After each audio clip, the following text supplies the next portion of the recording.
네, 오늘은 이렇게 저희가 이렇게 또 비대면으로 예배를 드리게 되었는데요. 같이 또 말씀 시간에 집중해서 또 같이 잘 들으면서 따라오실 수 있으면 좋겠습니다. 오늘은 이제 순서에 따라서 저희가 마가복음 13장을 함께 볼 차례입니다. 제목은 천지는 없어지겠으나, 제목부터 좀 뭔가 의미심장하죠. 같이 마가복음 13장을 펼쳐서 보도록 하겠습니다. 내용이 좀 길어서 1절부터 4절 그리고 24절부터 37절만 함께 읽도록 하겠습니다. 네, 먼저 1절부터 4절을 두 절씩 돌아가면서 읽겠습니다. 저부터 읽겠습니다. 예수께서 성전에서 나가실 때에 제자 중 하나가 이르되 선생님이여 보소서 이 돌들이 어떠하며 이 건물들이 어떠하니까. 예수께서 이르시되 네가 이 큰 건물들을 보느냐. 돌 하나도 돌 위에 남지 않고 다 무너뜨려지리라 하시니라. 예수께서 갈람산에서 성전을 마주대하여 앉으셨을 때에 베드로와 야고보와 요한과 안드레가 조용히 묻되 우리에게 이르소서 어느 때 이런 일이 있겠사오며 이 모든 일이 이루어지려 할 때에 무슨 징조가 있사오리까. 네, 또 우리 24절부터 37절을 함께 읽겠습니다. 24절부터 37절까지입니다. 그때에 그 환란 후 해가 어두워지며 달이 빛을 내지 아니하며 별들이 하늘에서 떨어지며 하늘에 있는 권능들이 흔들리리라. 그때 인자가 구름을 타고 큰 권능과 영광으로 오는 것을 사람들이 보리라. 또 그때 그가 천사들을 보내어 자기가 택하신 자들을 땅 끝으로부터 하늘 끝까지 사방에서 모으리라. 무화과 나무의 비유를 배우라. 그 가지가 연하여지고 잎사귀를 내면 여름이 가까운 줄 아나니 이와 같이 너희가 이런 일이 일어나는 것을 보거든 인자가 가까이 곧 문 앞에 이른 줄 알라. 내가 진실로 너희에게 말하노니 이 세대가 지나가기 전에 이 일이 다 일어나리라. 천지는 없어지겠으나 내 말은 없어지지 아니하리라. 그러나 그 날과 그때는 아무도 모르나니 하늘에 있는 천사들도 아들도 모르고 아버지만 아시느니라. 주의하라 깨어있으라. 그때가 언제인지 알지 못함이라. 가령 사람이 집을 떠나 타국으로 갈 때에 그 종들에게 권한을 주어 함물을 맡기며 움직이게 깨어있으라 명한과 같으니 그러므로 깨어있으라. 집주인이 언제 오는지 혹 저물 때 있는지 밤중이는지 다 올 때 있는지 새벽이는지 너희가 알지 못함이라. 그가 후련히 와서 너희가 자는 것을 보지 않도록 하라. 깨어있으라. 내가 너희에게 하는 이 말은 모든 사람에게 하는 말이니라 하시니라. 아멘. 네, 사람에게는 여러분 오감이 있습니다.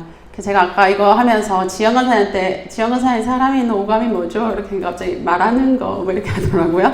여러분 오감이 뭔지 여러분들은 다 아시죠? 네, 시각, 청각, 촉각, 후각, 미각 이렇게 해서 우리가 총 5가지의 이 감각을 가지고 있어요. 근데 이 중에서도 다 중요한 감각이겠지만 특별히 여러분 제일 중요한 감각 하나 절대 잃을 수 없는 감각 하나를 고르라 한다면 여러분들 무엇을 이렇게 좀 선택하실 것 같으신가요? 아마 대부분의 사람들이 시각을 선택할 거예요. 여러분들의 이렇게 당장 이렇게 앞을 보지 못하게 된다면 그런 어떤 삶을 한번 상상해 본다면 정말 이렇게 끔찍하죠. 있을 수 없는 일이라는 어떤 생각이 들 거예요. 그만큼 우리에게 있어서 이렇게 볼 수 있다는 것, 이것은 참 큰 은혜고 기적 같은 일인 것 같습니다. 그렇기 때문에 또 동시에 사람은 이 보는 것에 이 시각의 지배를 참 많이 받고 살고 있습니다. 여러분 아시는지 모르겠지만 이 빨간색은 식욕을 돋아나게 하는 거 아시나요? 우리 간사님들 지금 다이어트 중이신데 사실은 빨간색을 이렇게 보거나 있거나 빨간 음식을 보면 사실은 평소보다 더 먹게 된다고요. 그리고 파란색이나 보라색은 또 식욕을 떨어뜨립니다. 한 예를 한번 들어볼게요. 라면 국물색이 여러분 만약에 파란색이거나 보라색 라면 국물이 있다. 여러분 막 먹고 싶은 생각이 드시나요? 네. 그럼에도 불구하고 이렇게 식욕이 뛰어나신 분들이 있겠지만 대부분은 뭔가 어색하고 맛없어 보이죠. 단순히 우리가 느낌만 그냥 기분이 뭔가 찜찜한데 이런 것이 아니라 실제로 우리 뇌가 어떤 색을 보느냐에 따라서 이 뇌의 자극을 받는 부위가 다르대요. 그래서 그 자극받는 부위가 다르기 때문에 몸에 나오는 호르몬도 달라지는 거죠. 빨간색을 보면 이 뇌하 수체가 자극을 받아서 아드레날린이 분비된대요. 그러면서 이제 몸의 여러 가지 부분들이 확장되고 이런 일들이 생기는데 특히 그때에 이 식욕도 솟아나는 효과가 있다고 합니다. 이렇기 때문에 눈으로 보는 것은 또 사실은 많은 오류를 일으키기도 합니다. 어릴 때 여러분 학교에서 막 똑같은 길이의 선이 있는데 이렇게 바깥으로 꺽쇠가 있는지 또는 안으로 꺽쇠가 있는지에 따라서 길이가 달라 보였던 어떤 그런 경험들 많이 해보셨죠? 우리가 생각할 때 진짜 이 음식의 맛만큼은 이 미각으로 판단한다고 생각하잖아요. 여기에 플러스 후각 정도라고 여러분 대부분 알고 계시죠. 그런데 이 맛도 사실은 단 1%의 미각과 87%의 시각으로 결정한다는 사실을 여러분 알고 계시나요? 이런 연구 결과가 있었습니다. 같은 맛의 커피를 여러 컵에 나눠요. 그리고 이제 빨간색, 노란색, 파란색, 갈색 커피를 두고 색깔만 다른 거예요. 그리고 사람들에게 마시게 했어요. 근데 한 80%의 사람들이 갈색 커피가 가장 맛있었어. 이렇게 답을 했다는 거예요. 왜냐하면 이 맛이라는 것도 절대적인 미각에 의해서 우리가 평가하는 것이 아니라 사실은 커피는 갈색이야 라는 우리의 학습 근데 그 학습을 이렇게 결정하도록 만들어주는 우리의 이 시각이 미각의 판단에 이 영향을 미친다는 거죠. 아까 말했듯이 뭐 파란색이나 보라색도 사실은 우리가 미각이 떨어지는 게 이 뇌에 자극을 받는 것도 있지만 대부분 상한 음식 뭐 이게 곰팡이가 핀다는 이런 게 다 파란색, 보라색 이유가 많잖아요. 그리고 독이 있는 음식 이런 것들이 파란색, 보라색이 많기 때문에 우리의 이 식욕을 또 떨어뜨리는 효과가 있다고 하더라고요. 그래서 그만큼 우리는 이 시각의 지배를 받고 살아가고 또 시각이 주는 정보를 절대적으로 신뢰하는 내가 봤기 때문에 그러하다 이렇게 믿는 어떤 그런 경향이 있다는 거예요. 오늘 본문에서도 이렇게 보는 것으로부터 이야기가 시작되는 것을 볼 수 있습니다. 네, 무엇을 보면서 예수님과 제자들이 이 이야기가 시작되는지 한번 1절을 볼게요. 여러분 1절을 보면 예수님께서 성전을 나오시고 계시죠. 근데 그때 제자 중에 한 명이 예수님께 말해요. 선생님 보십시오. 이 돌들이 어떠며 여기서 지금 제자는 뭘 가리키면서 보라고 하고 있을까요? 네, 성전을 가리켜서 예수님께 지금 이 성전, 이 예루살렘에 있는 이 성전을 보면서 예수님 이 성전 좀 한번 보세요. 왜 이 돌들이 어떠하냐고 이렇게 묻고 있냐면 아주 화려하고 멋진 건물이었거든요. 그러니까 예수님 너무 대단합니다. 이 건축물 한번 보세요. 너무 놀랍습니다. 예수님 보시기에는 이 건물이 어떻게 보이시나요? 이렇게 묻고 있다는 거죠. 이 당시의 성전은 유대의 분봉왕이었던 헤롯이 이제 유대인들의 환심을 사기 위해서 지어준 성전이었어요. 헤롯이 이제 유대인들을 잘 통솔하려고 좀 이렇게 신분이랑 지역 때문에 인정을 좀 잘 못 받고 있었거든요. 그래서 어떻게 하면 유대인들의 좀 마음을 얻고 내가 잘 통솔할 수 있을까 이런 고민이 있었죠. 그래서 유대인들을 유심히 보니까 이 사람들은 종교심이 그냥 삶이고 신앙이잖아요. 그러니까 종교심이 너무 특출난 거야. 그래서 이 사람들의 그러면 종교심의 가장 핵심이 뭘까 했을 때 보니까 성전이라는 거예요. 그래서 이 사람들에게 내가 성전을 대단히 잘 지어줘서 어떤 이들의 마음을 얻을 수 있겠구나. 그래서 실제로 유대인들의 마음을 참 많이 얻었다고 해요. 헤롯이 성전을 재건축하기 전에 그러면 그 전에 있었던 성전은 어떤 성전이었는가? 이제 이스라엘은 총 3개의 성전이 있었거든요. 다윗 시대에 지어졌던 첫 번째 성전, 그리고 이제 그 전에 이 헤롯이 지어준 헤롯 성전 전에 있었던 성전이 뭐냐면 이 이스라엘이 이제 포로 기환기 때 바벨론에서부터 포로로 해방되어서 이제 돌아와서 이스라엘로 돌아와서 지었던 이 스룹바벨 시대에 지어진 스룹바벨 성전이 있었어요.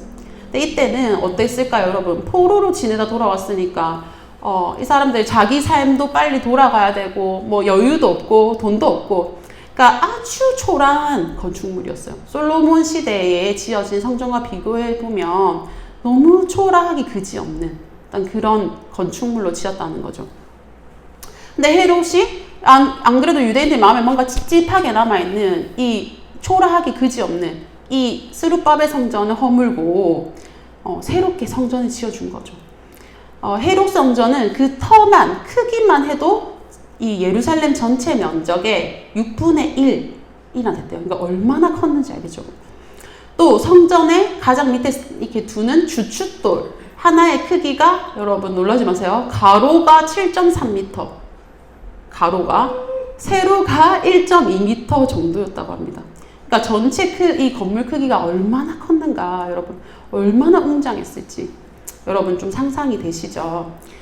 그 앞에 서면 이렇게 누구라도 압도당할 만큼의 어떤 사이즈였어요. 근데 크기만 컸느냐? 아닙니다. 디자인과 어떤 심미적인 측면에서도 매우 아름답고 수려했다고 해요. 이 역사가 요세푸스의 기록에 의하면 외관의 이 사면이 모두 두터운 금으로 덮여 있었대요. 그리고 금이 덮이지 않은 이 외벽은 하얀 돌 있잖아요. 완벽하게 하얀 돌을 이렇게 붙여서 멀리서 보면 마치 눈 덮인 산처럼 보일 정도로 아름다웠다. 이렇게 표현되어 있어요. 또 태양이 떠오르면 여러분 금으로 쌓여진 부분들이 어땠을까요? 이 태양의 이 장렬하는 빛을 반사해서 건물이 화려하게 번쩍였겠죠. 그래서 그 빛으로 인해서 사람들이 똑바로 보기 힘들었을 정도다. 약간의 과장이 있었겠지만 그런 표현들이 남아있다고요. 그러니까 당시 로마의 이 건축 기술의 집대성이라고 볼 수 있는 또 막대한 자본이 투자된 어떤 그런 건축이 바로 이 성전이었다는 거죠. 또 요한복음 2장 20절을 보면 이 성전이 그냥 이렇게 단숨에 뚝딱뚝딱 지어진 성전이 아니라 지금 이때에도 이미 46년째 짓는 중이었다라고 이렇게 표현되고 있거든요. 그러니까 얼마나 오랫동안 사람들의 뇌리에 이렇게 깊이 박힐 정도로 화려하고 멋지게 지어지고 있는가 여러분 생각해 볼 수 있습니다. 그래서 유대인들이 이 성전을 볼 때 그러면 어떤 마음이 들었을까 우리가 좀 추측해 보자면 마치 이스라엘의 최전성기 시대였던 그 다윗 시대의 어떤 재현, 내 눈앞에 다윗 시대가 다시 펼쳐지는 것만 같은 어떤 그런 기분이 들었을 거예요. 어쩌면 지금 이 헤롯 성전이 다윗의 성전보다 더 화려하지 않았을까? 그래서 이 다윗과 같은 이스라엘의 전성기가 우리 앞에 다시 펼쳐질 것만 같은 이 이스라엘 민족들의 이 신앙심과 민족 정체성을 고취시키는 그런 건축물이 바로 헤롯 성전이었다는 겁니다. 이 아름답고 웅장한 성전이 완공되고 거기서 예배드리는 모습을 상상할 때 어떤 유대인이라도 그 앞에서 벅차오르는 감동, 마음이 울리는 그런 경험을 했을 것이라는 거죠. 그래서 예수님의 제자들도 마찬가지였어요. 그런데 예수님께서는 이런 유대인들의 정서에 반대되는 찬물을 끼얹고 계시는 단 한 번도 상상해 본 적 없는 그런 충격적인 대답을 하고 계십니다. 2절을 우리 또 볼게요. 예수님이 말씀하시죠. 이 큰 건물들을 보느냐 돌 하나도 돌 위에 남지 않고 다 무너뜨려지리라. 네, 이게 무슨 말씀일까요? 돌 하나도 돌 위에 남지 않고 다 무너뜨려지리라. 그러니까 완벽하고도 철저하게 지금 이 돌들이 쌓아져서 세워진 건축물이잖아요. 하나도 그 위에 남지 않을 정도로 그러니까 철저하게 이 성전이 다 무너질 것이다 라고 예수님 말씀하세요. 제자들의 입장에서는 전혀 예상할 수 없는 대답이었어요. 아마도 예수님께서는 이야 진짜 내가 보기에도 이 성전 너무 멋있다 너무 크다 이런 성전이 예루살렘 가운데 있으니까 하나님 얼마나 기뻐하실까 막 이런 대답을 아마 기대했을 것 같거든요. 근데 예수님께서는 지금 다 무너뜨려질 거야. 철저히 무너질 거야. 이렇게 대답하신다는 거예요. 이 대답을 듣고 난 다음에 제자들의 어떤 그 분위기가 어땠을까 상상해 볼 때 이렇게 막 사람들이 흥분되어가지고 막 신나 있는 어떤 그런 현장에 누가 와서 막 재를 뿌리고 가는 그래서 분위기가 싸해진 어떤 그런 분위기였을 것 같아요. 제자들은 아마도 이 충격으로 입을 다물고 여러 가지 근심에 쌓여서 예수님 왜 그런 말씀하셨지? 도대체 무슨 일이 일어나서 이 성전이 다 무너진단 말이지? 이런 생각을 하면서 예수님의 뒤를 따라서 걷고 있었을 겁니다.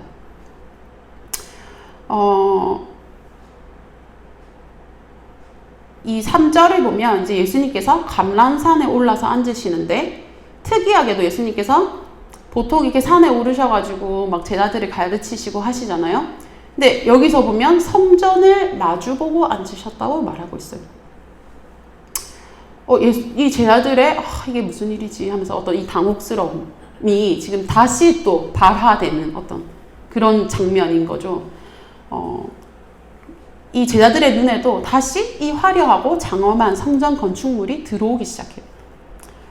여전히 눈에는 아름답고 절대 무너지지 않을 것 같은 저 크고 웅장한 성전이 보여요. 그런데 예수님은 완벽히 무너지실 거라고 말씀하세요. 이 눈에 보이는 것과 예수님의 말씀 사이에서 아주 심각한 충돌이 일어나기 시작하는 겁니다.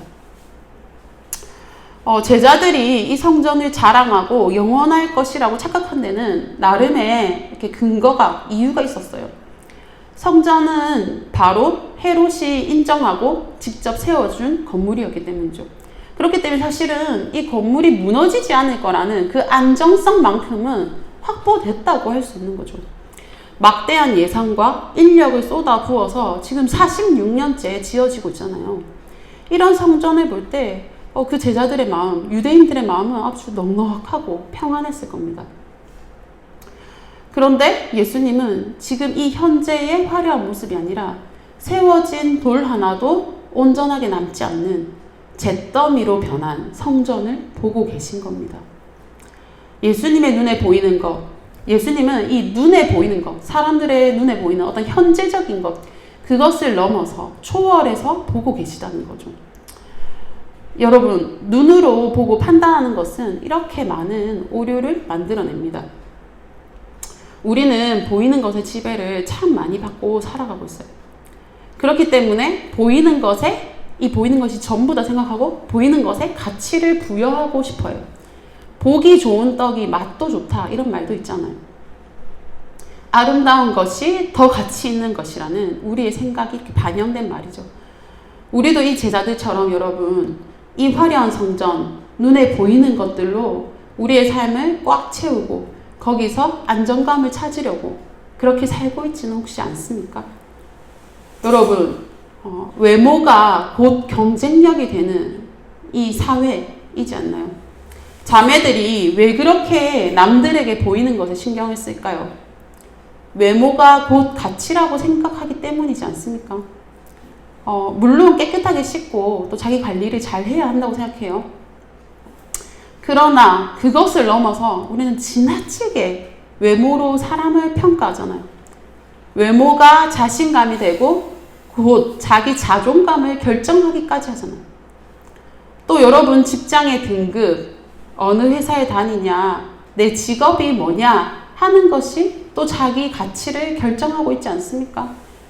그래서 좋은 회사 들어가려고, 내 가치를 높이려고 여러분 지금 공부하고 있는 거 아니세요? 요즘 학생들 중에도 주식이나 코인 하는 분들이 많다고 들었어요. 통장에 찍혀있는 이 숫자를 세면서 그 돈이 가져다 줄 행복을 상상하고 있지는 않으신가요? 돈이 만들어줄 여러분의 미래 말이에요. 이런 사람들은 제가 생각할 때 학사가 되어도 똑같을 거라고 생각합니다. 요즘 이 사람들의 꿈이 뭔지 아세요, 여러분? 옛날에는 판사나 의사 이런 게 꿈이었어요. 근데 요즘은 꿈이 건물주래요, 건물주. 건물주가 되는 게 꿈이라고 하더라고요. 건물주가 되어서 일하지 않고도 이 따박따박 나오는 월세로 사는 삶, 그것이 사람들의 꿈이래요. 근데 사실은 저도 이런 사람들의 이 현재적인 욕구, 꿈으로부터 저도 자유하지 않습니다. 사실은 저도 이런 욕심이 있어요.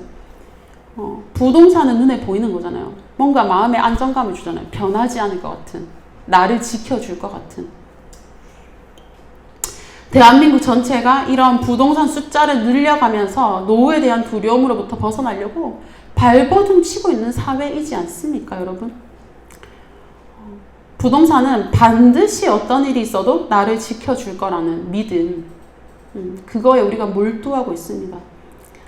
여러분, 이 눈에 보이는 것, 물질의 유혹이 나이가 들면 여러분 어느 정도 멈춰질 것 같나요? 내가 어느 정도 뭔가를 가꾸고 넉넉해지니까 조금 그 물질의 유혹으로부터 자유해질 것 같아요, 여러분. 절대 그렇지 않습니다. 어떤 차를 몰고 다니는지, 어떤 가방을 드는지, 내 남편의 직업이 뭔지, 내 아내의 미모가 어느 정도 수준인지, 자녀가 어떤 대학에 다니는지 계속해서 여러분 끊임없이 여러분의 발목을 붙잡고 여러분의 눈을 붙잡고 있는 거라는 거예요. 이 모든 것이 여러분의 자신감의 근원이 된다는 거죠. 이것이 든든한 뒷배가 되어서 사실은 하나님이 아니라 여러분들이 만든 여러분들 눈에 보이는 그것들로 여러분 그것을 믿고 그것을 든든히 붙잡고 살고 있지 않습니까? 절대 무너지지 않을 자신만의 완벽한 성전을 다 구축하고 나서 그 화려함과 안정감에 둘러싸여 있으면서도 여러분 가증스럽게 하나님께 영광을 돌리진 않습니까? 여러분 우리가 이렇게 살아간다면 그 삶이 여러분 얼마나 허무할까요? 여러분들의 자신감의 근원이 되고 자랑이 되었던 그것들의 실상이 사실은 얼마나 허무한지 여러분 깨달을 수 있으면 좋겠습니다. 만약에 여러분들의 자신감이 됐던 그것들, 눈에 보이는 게 다 사라진다면 여러분들의 자아는 어디로 가는 겁니까? 여러분 제가 하는 지금 이 얘기가 여러분들과는 좀 거리가 먼 얘기로 들리시나요? 우리가 사실은 다 자나깨, 자본주의가 낳은 괴물들이지 않나요? 성공에 철저히 눈 멀고 성공의 기준은 철저히 이 돈이지 않습니까? 좀 행색이 초라하고 어딘가 모자라 보이는 사람 볼 때 사실은 우리가 웃는 얼굴로 대하지만 그 영혼을 향해서도 무시하고 있는 그 마음이 여러분 마음에 있지 않습니까? 내가 사실은 그런 존재이기 때문에 내가 사실은 못난 사람들을 무시하고 있는 그런 존재이기 때문에 우리가 그렇게까지 길을 써서라도 성공하고 잘나 보이고 싶은 마음이 드는 거 아니에요? 말씀이 신앙훈련이 중요한 가치인지 알면서도 그것보다 철저히 실제적인 것, 손에 잡히는 것을 믿으면서 붙잡고 사는 존재가 바로 우리라는 거죠.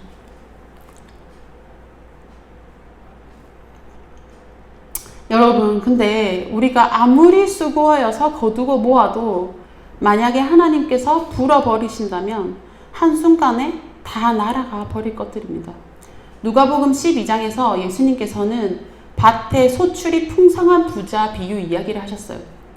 곡식이 이렇게 너무 많아서 이렇게 자기의 이 곡간에 더 이상 쌓아둘 곳이 없게 된 부자였어요.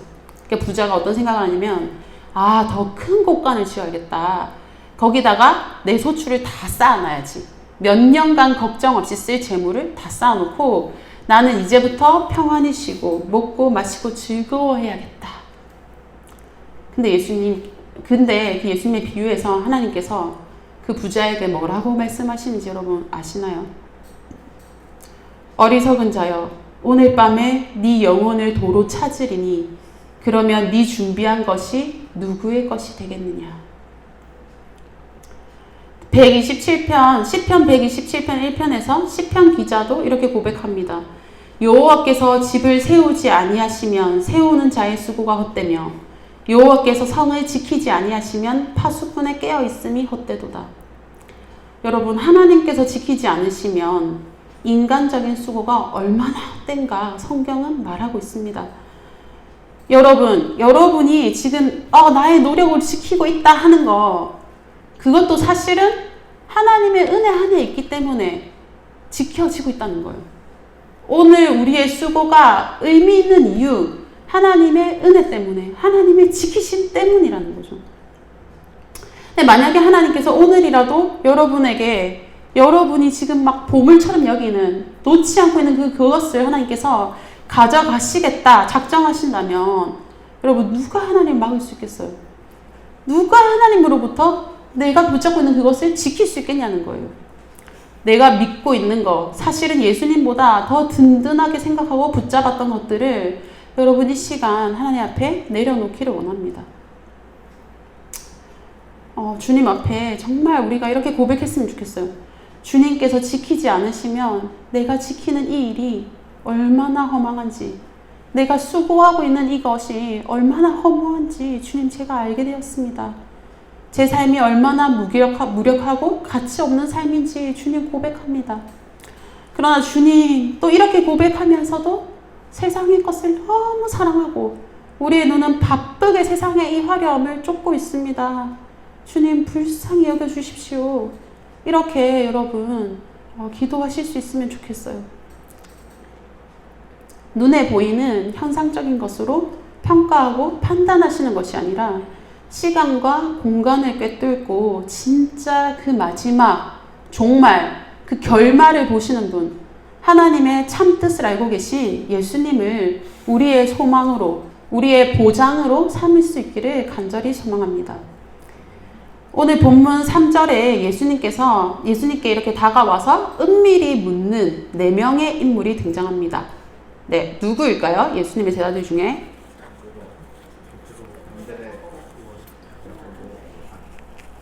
네, 베드로, 야고보, 요한, 안드레까지 이렇게 4명이 여러분 등장하죠.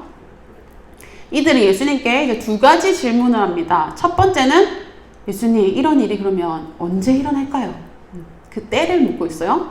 그리고 2번째는 그럼 이런 일이 일어난다면 그 일어나기 전에 알 수 있는 징조가 뭘까요? 좀 미리 알고 대비를 하고 싶다는 거죠. 그럼 어떤 징조가 있을까요? 2가지 질문을 합니다. 네, 이 4명의 제자들에 대한 대답을 예수님께서는 5절부터 23절까지 길게 대답하세요. 함께 읽지는 않았지만 이 본문을 여러분 5절부터 23절을 여러분 한번 읽어보시면 이 성전이 무너진다는 예수님의 대답보다 더 경악할 만한 제자들을 진짜 충격과 공포로 몰아넣으시는 예수님의 대답을 하십니다. 왜냐하면 이 성전의 마지막에 대해서만 예수님 말씀하시는 게 아니거든요. 이 세상의 마지막에 대해서도 예수님 말씀하세요. 과거로부터 많은 사람들이 이 종말의 때에 대해서 참 많이 궁금해 왔죠. 이 세상의 멸망은 꼭 기독교만의 어떤 문제가 아니에요. 많은 사람들이 궁금해하는 이 관심사였어요. 종말에 관련된 영화도 참 많잖아요, 여러분. 그런 것들 보면 참 재밌죠. 노스트라다무스와 같은 예언서와 또 고대 문헌들을 통해서 사람들은 세상의 종말을 예측하려는 그 나름의 시도도 끊임없이 했습니다. 저도 어릴 때 교회에서 어른들의 말씀에 666표 혹시 들어보신 분들 있으신가요? 저는 정말 많이 들었거든요. 그런 거 받지 마라 이런 얘기를 참 많이 들었습니다. 666이 이렇게 사람의 몸에 이식하는 바코드다. 또는 인체 등록 시스템이다. 저는 여러분 핸드폰에 지금 등록 엄청 많이 해놨거든요. 근데 그런 거 하지 마라 이런 얘기가 엄청 많았다는 거예요. 요즘에는 온데간데 없이 사라진 이야기 같겠지만 조금만 유튜브를 여러분 검색해 보시면 여전히 많은 사람들이 성경의 요한계시록을 해석하고 있고 또 성경에 나오는 묵시록들을 해석하면서 종말에 관해서 얘기하는 것을 볼 수 있습니다. 이렇게 많은 사람들의 관심이 역사 속에서도 계속해서 이 종말을 향해서 집중되어 있는데 왜 예수님께서는 이 종말의 정확한 때를 알려주시지 않는 걸까요? 예수님께서 알려주신다면 얼마나 좋을까요? 우리는 그러면 그때만 기다리면서 준비된 삶을 살 수 있잖아요. 종말의 때가 언젠지 우리가 정확하게 알 수 있다면 삶의 우선순위가 명확해질 거예요. 신경 쓰지 않아도 될 일이 훨씬 많아질 거예요. 예를 들어서 내년에 여러분 종말이 있다. 2022년 2월 종말이다. 이렇게 한다면 여러분 어떨까요? 지금 저금할 필요 없죠? 여러분. 네, 결혼도 필요 없을 수도 있겠죠. 길을 쓰면서 여러분, 적금 넣을 필요 없잖아요. 그 돈 오늘 쓰고, 오늘 즐기고, 이렇게 살면 되잖아요. 돈이 훨씬 덜 중요한 가치가 될 겁니다. 직업을 구하는 일도 큰 문제가 아닐 거예요. 그런데 예수님께서는 그때가 언제인지 말씀해 주지 않으신. 그러나 예수님께서 오늘 본문을 잘 읽어보면 때는 알 수 없다 하시면서도 선명하게 말씀하시는 내용이 있습니다. 그게 뭐냐면 여러분 분명한 것은 반드시 그 마지막 때가 있다는 것. 종말이 도래한다 라는 사실을 선명하게 말씀하고 계세요. 여러분 31절 한번 보세요. 천지는 없어지겠으나 내 말은 없어지지 않을 것이다 라고 예수님 말씀하십니다. 반드시 하나님의 때에 종말이 있을 거라는 거죠. AD 70년경에 실제로 로마의 티투스 황제에 의해서 예루살렘은 철저히 파괴됐습니다. 이때 100만 명 정도의 이스라엘 백성들이 죽었고 10만 명 가량이 포로로 잡혀갔다고 합니다. 그야말로 진짜 종말이 임박한 모습이었어요. 이 마지막 성전이 되어서 유대인들의 생각에는 영원할 줄 알았던 이 헤롯 성전 역시 불에 타서 완전히 무너져 내렸는데 지금 현재에는 성전의 서쪽 벽 일부만 아주 조금 남아 있습니다. 그래서 여기가 바로 우리가 알고 있는 통곡의 벽이라고 불리는 곳이죠. 아무리 멋지고 화려한 것이 있다 해도 이 헤롯 성전의 때가 유한했던 것처럼 여러분 세상에서 우리가 붙잡는 모든 것은 반드시 끝이 있습니다.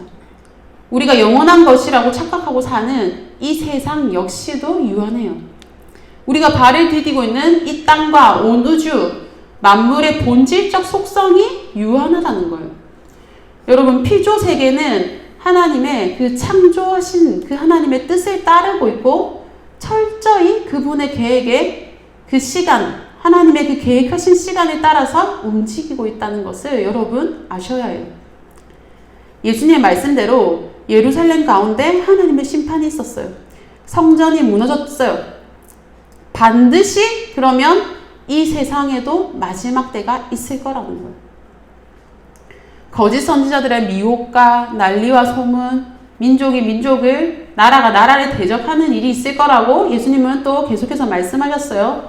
곳곳에 지진과 기근이 있으나 끝은 아니다. 그것이 재난의 시작이라는 말씀도 하셨습니다. 또 형제가 형제를, 아버지가 자식을 죽이는데 내주는 일이 생기고 신자들은 모든 사람들에게 미움을 받게 될 것이라고도 말씀하셨습니다. 여러분 19절을 보면 하나님께서 창조하신 시초부터 지금까지 한 번도 본 적 없는 가장 큰 환란이 있을 것이라고도 말씀하셨습니다. 예수님께서는 이때를 사는 성도들에게 이 한글로는 보면 다 다르게 번역되어 있는데 블레페테라는 경고의 말씀을 9절에서 조심하라, 23절에서 삼가라, 33절에서 주의하라 라는 말씀으로 여러 번 반복해서 지금 강조하고 계세요. 예수님께서 이렇게 많이 여러 번 반복하실 만큼 그만큼 경고하셔야 할 만큼의 환란이 온다는 거죠. 그런데 여러분 우리가 구약 성경을 찬찬히 잘 읽어보면 하나님의 심판이 임하기 직전에는 언제나 거짓 선지자가 등장하고 가짜 평안이 사람들을 속였습니다. 사람들은 세상 일로 바쁘고요. 세상적 기준과 가치가 철저히 삶의 우선순위에 자리 잡는 것을 볼 수 있어요. 영적 관심은 사라지고 심각한 우상 숭배가 아무렇지 않게 일어나요. 종교 지도자들마저도 영적 도덕적으로 타락했을 때 하나님은 항상 심판의 칼을 드셨습니다. 노아 시대에는 홍수로, 소돔과 고모라 땅에는 유황과 불로 심판하셨어요. 이스라엘에게는 이방 민족을 사용하셔서 수없는 하나님의 심판이 있었습니다. 이 하나님은 이스라엘뿐만 아니라 지금까지도 모든 인류의 역사 가운데 자연재해와 전쟁, 또 그 외에 우리가 다 헤아릴 수 없는 방법을 통해서 심판해 오셨다는 거죠.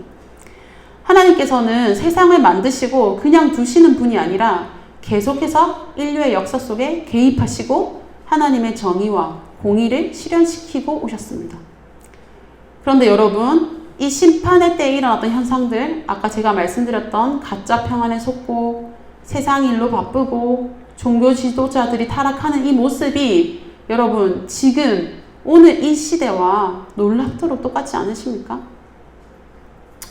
여러분 그렇다면 우리도 하나님의 이 심판의 임박성을 느껴야 한다는 거예요. 우리 28절부터 32절을 읽었었는데요. 여러분 28절에 보면 예수님께서 이렇게 무화과 나무의 비유를 배우라고 말씀하시죠. 무화과 나무의 비유를 들어서 예수님께서 지금 말씀하고 계십니다. 32절에 보면 정확한 그 날과 때는 아무도 모르고 오직 하나님만이 아신다고 말씀하고 있어요. 하나님께서는 그 정확한 때는 그 아들에게조차 비밀에 감춰두셨어요. 그러나 예수님께서는 우리에게 정확한 날과 때는 알 수 없지만 우리가 할 수 있는 게 있다고 말씀하고 계세요. 바로 때를 분별하는 거죠. 무화과 나무의 비유의 내용이 뭡니까? 그 나무의 변화를 보면서 여름이 오는 그 계절의 변화를 알아차려야 한다라는 걸 말하고 있잖아요. 어떻게 해야 된다면 우리가 이 세상에 일어나는 일들을 보면서 하나님의 심판이 가까워지고 있다는 사실을 알아차려야 된다는 거예요. 29절에 이와 같이 너희가 이런 일이 일어나는 것을 보거든 인자가 가까이 곧 문 앞에 이른 줄 알라. 심판주로 임하실 예수님께서 어디까지 와 계시다고 말씀하고 있습니까? 문 앞에. 그러니까 예수님의 이 재림의 긴박성, 임박성이 얼마나 급한가 하는 것을 말씀하고 계신 거죠. 소돔과 고모라가 하나님의 심판을 앞두고 있을 때 그 망할 것을 정확하게 듣고 그리고 도망하라는 메시지를 듣고도 분별력이 없어서 이 소돔과 고모라와 함께 망한 사람들이 있었어요. 누굽니까? 바로 롯의 사위들이었어요. 소돔 안에 살면서도 그 땅이 얼마나 타락했는지 직접 눈으로 보면서도 임박한 하나님의 심판을 전혀 느끼지 못한 사람들이었죠. 심지어 이 직접적인 메시지를 들었으면서도 소돔이 영원할 것으로 여겼어. 그러니까 어떻게 반응했나요? 이 장인어른인 롯이 와가지고 야 우리 도망가야 된다. 망할 거다. 이런 얘기를 들었는데도 불구하고 우습게 여기고 농담으로 여겼다라고 말하잖아요. 아니 우리 장인어른이 오늘따라 왜 이런 말도 안 되는 소리를 하시지? 노망이라도 나셨나? 너무 재미있는 말씀 하시네? 뭐 이런 반응을 했다는 거죠. 분별력이 없는 사람은 이렇게 거짓 평안에 사로잡힙니다. 임박한 진노의 메시지를 들어도 코웃음을 칠 수 있다는 거예요. 30절을 보면 예수님께서는 이 종말의 임박성을 강조하시기 위해서 이 세대가 지나가기 전에 이 일이 다 일어날 것이라고 말하고 있어요. 지금은 예수님의 이 승천 이후에 재림을 기다리며 살고 있는 세대죠. 성경은 바로 우리 세대, 이 세대를 마지막 세대라고 말합니다.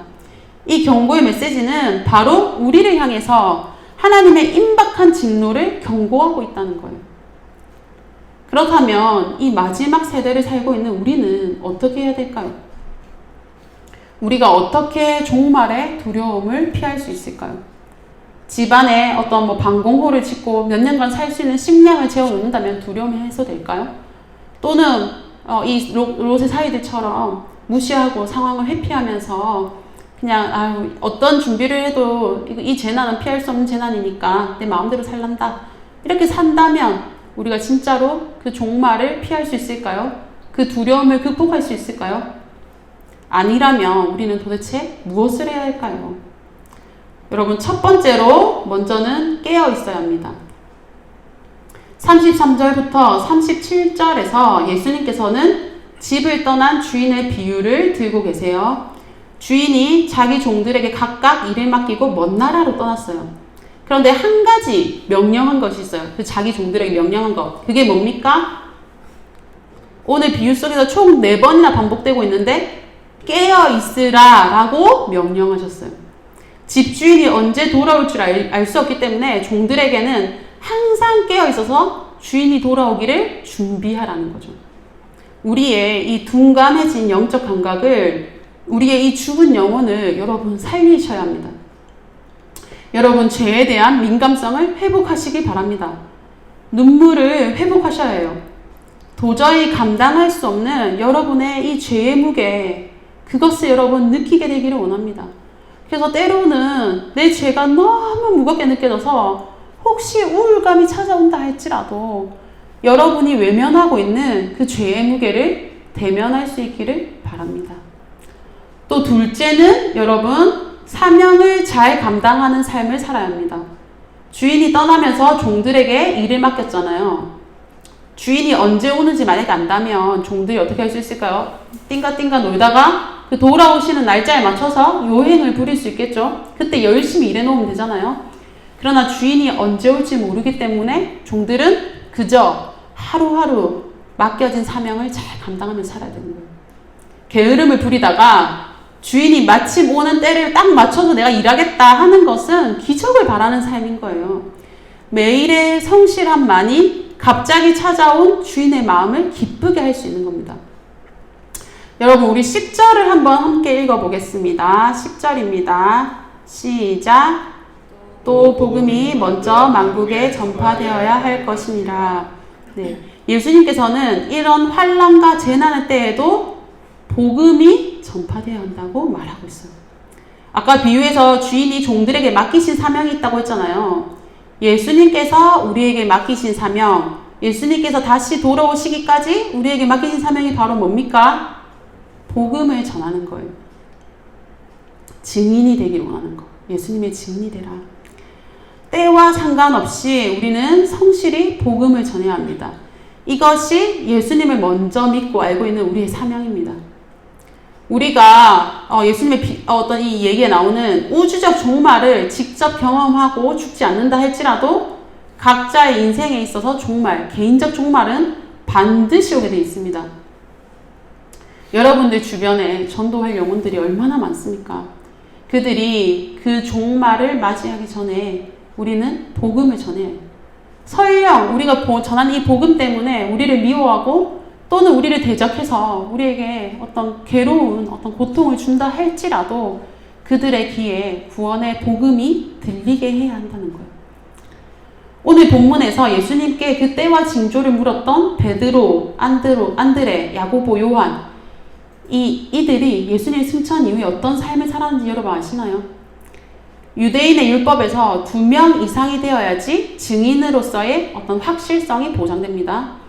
2명의 증인이면 충분한데 오늘 본문에 4명의 이름을 굳이 기록하고 있습니다. 두 그룹으로 4명이나 기록하고 있는 것은 무엇을 의미하는 걸까요? 예수님의 이 마지막 때가 온다는 이 증언이 참되다는 것, 이 증언의 확실성에 대해서 말하고 있는 겁니다.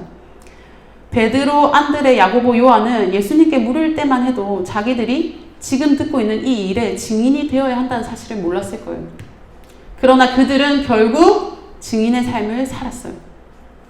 그들은 증인으로서의 사명을 감당하다가 십자가에 거꾸로 처형당하고 칼에 맞아 죽었고 섬에 유배됐어요. 정말로 사람들에게 미움을 받았고 비참한 죽음을 맞이했어요. 그러나 여러분, 그 삶은 결코 외롭거나 비참한 삶이 아니었어요. 11절 보시겠습니다. 사람들이 너희를 끌어다가 넘겨줄 때에 무슨 말을 할까 미리 염려하지 말고 무엇이든지 그때에 너희에게 주시는 그 말을 하라. 말하는 이는 너희가 아니요 성령이시니라. 그들이 왜 외롭거나 비참하지 않았을까요? 성령님께서 그들과 함께 하셨기 때문이죠. 성령님은 복음을 전하는 사람들과 함께 하십니다. 어떤 말을 해야 할지 몰라서 두려워하는 우리에게 오셔서 담대하게 하세요. 그리고 전할 말을 깨닫게 하시는 거예요. 우리는 그저 전하기만 하면 되는 겁니다. 여러분, 이 시간 혹시 떠오르는 친구나 가족, 지인이 있다면 성령님께서 여러분들과 함께 하심을 믿고 꼭 이 복음을 전할 수 있게 되기를 바랍니다. 네, 마지막으로는 택하신 자들을 불러 모으실 예수님을 기대하면서 사는 삶입니다. 24절부터 26절을 보면 예수님께서 다시 이 땅에 오실 것, 재림에 대해서 말씀해 주고 있습니다.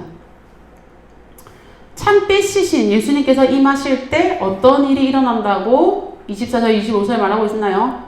해가 어두워지며 달이 빛을 내지 아니하며 별들이 하늘에서 떨어지며 하늘의 권능들이 흔들리리라.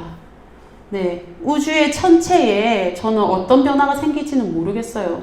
하지만 진짜 빛이신 예수님께서 이 땅에 임재하실 때 다른 모든 빛은 그 빛을 잃어버린다는 것을 우리가 볼 수 있습니다. 하늘과 땅에 있는 그 어떤 권세자도 예수님의 권세와 권능을 결코 이길 수 없어요. 예수님께서 강력한 권능과 영광 가운데 임하실 것을 지금 말씀하고 계신 겁니다. 다시 오실 예수님은 이제 우리에게 2차 사망을 선고하실 심판의 주로 이 땅에 오시는 거예요. 그때에는 더 이상 용서와 자비가 없습니다. 우리에게 호흡 있는 동안 주어진 용서의 기회가 완전히 사라지는 거예요. 사랑의 주님이 아니라 공의의 주님, 심판의 칼을 들고 임하실 예수님을 생각할 때 여러분 두려운 마음이 들죠. 그래서 종말이 더디 오길 원하고 뭔가 종말이라고 생각하면 무섭잖아요. 그러나 여러분 믿는 자들에게는 이런 예수님의 임재가 도리어 기쁨의 소식이 되는 것을 알 수 있습니다. 오히려 손꼽아 기다려지는 그런 날이 바로 종말의 때라는 거예요.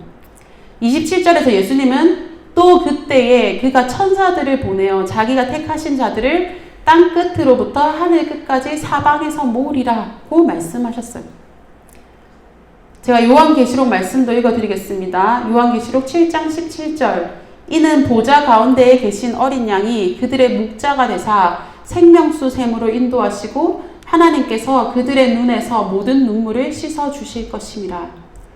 요한계시록 21장 4절 모든 눈물을 그 눈에서 닦아 주시니 다시는 사망이 없고 애통하는 것이나 곡하는 것이나 아픈 것이 다시 있지 아니하리니 처음 것들이 다 지나갔음이로라. 네, 마지막 날에 예수님께서 자기 백성을 다 찾아 모으시고 우리의 아픔과 슬픔의 눈물을 씻어 주시겠다 말씀하십니다. 우리의 눈물을 닦으시고 다시는 애통이나 아픈 것이 있지 않게 하시겠답니다. 참된 기쁨의 소식을 가지고 오시는 분이 바로 누군가요? 재림하실 예수님이라는 거죠. 해가 뜨기 전에 여러분 가장 어두운 시간, 그 어둠의 시간이 있어야 해가 뜨듯이 종말은 예수님의 재림을 위해서 반드시 필요한 필수적인 시간입니다. 개인의 종말이든 세상의 종말이든 누구나가 예수님을 보게 될 거예요. 인간은 반드시 예수님 앞에 서게 되어 있습니다. 이 비밀을 아는 우리는 마지막 때를 기쁨으로 기다리면서 또 적극적으로 준비하면서 성실하게 살아가기를 간절히 소망합니다. 네, 이제 결론을 맺겠습니다. 유대인들은 성전 중심의 신앙을 가지고 있었어요. 지금도 여러분 통곡의 벽에 이렇게 가보시면 수많은 사람들이 이 유대인들이 벽을 짚고 울면서 기도해요. 벽돌 사이에는 큰 벽돌들이 있거든요. 아까 제가 큰 벽돌이 있었잖아요. 그 사이, 틈 사이에는 사람들의 기도 제목이 적힌 종이 쪽지들이 이렇게 빼곡하게 꽂혀 있어요. 그들은 하나님의 임재의 상징인 이 성전을 매우 신성시했어요. 분쟁 지역으로 지금 성전을 재건하지 못하고 있지만 그들은 할 수 있는 대로 다시 성전을 건축하기를 여전히 바라고 있습니다. 그런데 여러분, 그렇게 성전을 사랑하고 하나님을 사랑한다고 말하는 유대인들의 삶이 어땠습니까?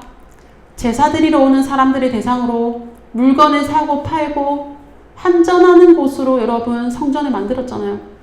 고정 수입이 항상 유지되는 돈벌이가 바로 성전 안에서의 삶이었어요. 돈에 눈먼 사람들로 가득한 곳이 바로 성전이었다는 거예요. 예수님은 이들을 향해서 기도하는 집을 강도의 소굴로 만들었다고 말씀하셨어요.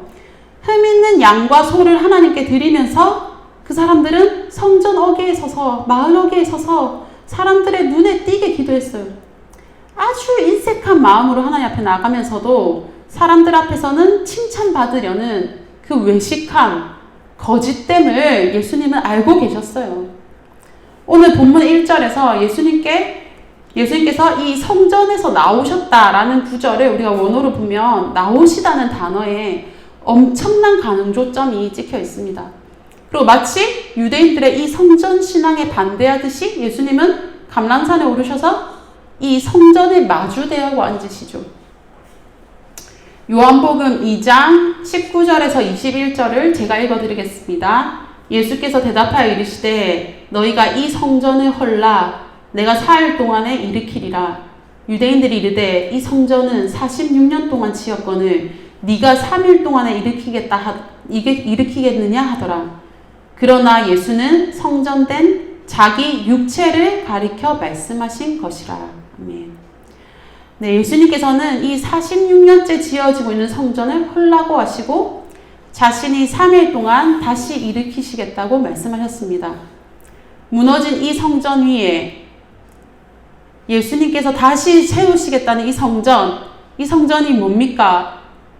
요한복음 2장 21절에서는 다시 세워진 이 성전이 바로 예수님이라고 말씀하고 있습니다. 돌 위에 돌 하나가 남지 않을 정도의 폐허가 되는 심판을 누가 받으셨다는 거예요? 예수님께서 우리를 대신해서 겪으셨다는 거죠. 원래 누가 받아야 할 심판이었나요? 바로 우리잖아요. 돌 위에 돌 하나도 남지 않는 그 철저한 심판, 그 완전한 심판, 그 하나님의 저주의 대상이 바로 우리였다는 거죠. 근데 우리의 이 죄로 인한 결과를 우리에게 돌리지 않으시고 예수님께서 완전하고도 철저하게 담당하셨습니다. 생명력 없이 화려한 건물만 있던 성전에 예수님께서는 십자가의 죽으심으로 그 휘장이 찢어지게 하셨어요. 우리는 더 이상 과거의 성전의 법에 매이지 않게 됐어요. 누구나 찢어진 성전 휘장을 통과해서 하나님 앞에 나아갈 수 있게 된 거예요.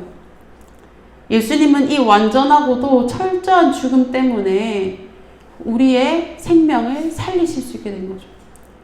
예수님의 생명을 대신하고 얻은 생명이 바로 우리라는 사실, 예수님의 그 사랑, 그 은혜에 감사하면서 마지막 때를 살아가는 우리가 되기를 간절히 소망합니다. 네, 기도로 마치겠습니다. 기도하겠습니다. 사랑과 은혜가 충만하신 하나님 아버지 참 감사합니다.